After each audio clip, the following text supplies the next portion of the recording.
Time check guys, it's already 10:25 AM na po ng umaga. Yan po guys, may bago tayong harvest na mga kite. Yan, 5 pa lang po yung napipisa.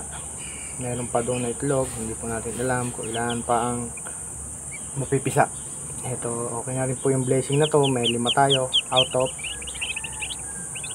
14 pieces na egg. Yan guys, may 5 tayo, may 9 pa doon, 4. Tingnan natin kung mapipisa pa. Ano pa sa inahin. Kinuha ko na kasi nga dalawa sila naglilimlim doon na bibe. Baka mamaya mapagtapakan, maano pa, madebs pa. Yan, kinuha ko na. Dito ko na lang siya papainitan sa drum. Yan, dito muna sila ialis dyan mga ilang araw. Yan. Mamaya bukas papakainin ko na pala sila.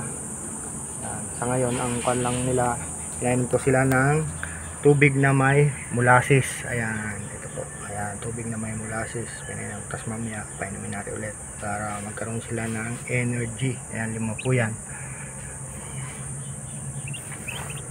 Ito po yung ano, ang ganda. Oh.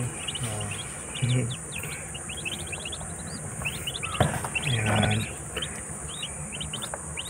Guys. Malaki na sila. Nakakatuwa. Ayan, guys.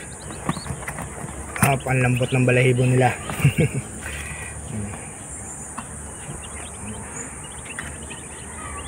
Guys, ito naman yung update sa dalawa nating kite. Ayan, tingnan nyo, lalaki na oh.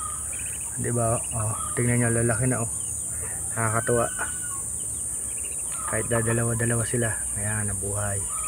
Basta po, 1 linggo silang pabalik-balik sa drum. Sa gabi, doon sila. Sa umaga, dito sila.